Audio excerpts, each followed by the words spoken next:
শিখর ধাওয়ানকে কেন বলা হয় মিস্টার আইসিসি?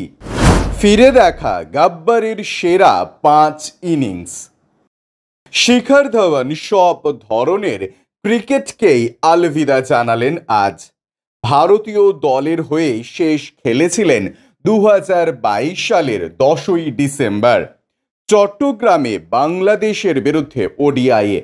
38 বছরের শিখর ভারতীয় দলে অভিষেক করেছিলেন 2010 সালে। বিশাখাপত্তনমে অস্ট্রেলিয়ার বিরুদ্ধে অভিষেকে 2 বলে 0 রানে বোল্ড হন। তবে টেস্ট অভিষেকে তিনি গড়েন রেকর্ড। 2013 সালে অস্ট্রেলিয়ার বিরুদ্ধে টেস্ট অভিষেকে দ্রুততম শতরান হাঁকিয়ে রেকর্ড বুকে নাম তুলে নেন গাব্বার। 187 রান করে ম্যাচের সেরাও হন। 2018 সালে ভারতের হয়ে শেষ টেস্ট খেলেন।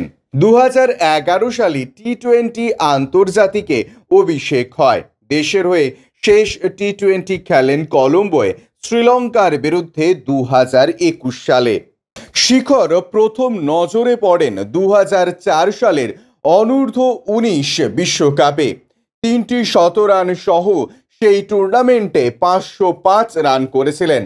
বীরেন্দ্র সেহবাগ, গৌতম গম্ভীরের সঙ্গে দিল্লি দলের হয়ে খেলেছিলেন। অফ সাইডে শক্তিশালী শিখরের কভার ড্রাইভ, কাট শট মুগ্ধ করেছে ক্রিকেট প্রেমীদের। শিখরকে বলা হয় মিস্টার আইসিসি, তার কারণ 50 ওভারের ফরম্যাটে আইসিসি ইভেন্টে যাদের অন্তত 1000 রান হয়েছে তাদের মধ্যে শিখর ছাড়া কারোর ব্যাটিং গড় 65-র ওপরে নেই। ভারতীয় দলকে নেতৃত্ব দিয়েছেন শিখর ধাওয়ান। 2013 সালে মোহালিতে টেস্ট অভিষেকে 174 বলে 187 রান শিখরের কেরিয়ারের অন্যতম সেরা। টেস্ট অভিষেকে দ্রুততম শতরান, ম্যাচে সেরা হওয়ায় এই ইনিংসের সৌজন্যে এই সিরিজের প্রথম 2টি টেস্টে সেহওয়াগ ব্যর্থ হন।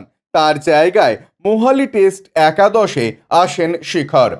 পিটার সিডল, মিচেল স্টার্ক সমৃদ্ধ অস্ট্রেলিয়ার শক্তিশালী বোলিং অ্যাটাকের বিরুদ্ধে শিখরের ওই বিস্ফোরক ইনিংসের পর তাকে ফিরে তাকাতে হয়নি। 2017 সালে শ্রীলঙ্কার বিরুদ্ধে গল টেস্টে 168 বলে 190 রান করেন ধাওয়ান। অভিনব মুকুন্দের ব্যর্থতা ঢেকে শিখরের মূল্যবান পার্টনারশিপ গড়েন চেতেশ্বর পূজারার সঙ্গে। 2015 সালে বিশ্বকাপে মেলবোর্নে দক্ষিণ আফ্রিকার বিরুদ্ধে ধাওয়ানের 146 বলে 137 রানের ইনিংসটিও অনবদ্য।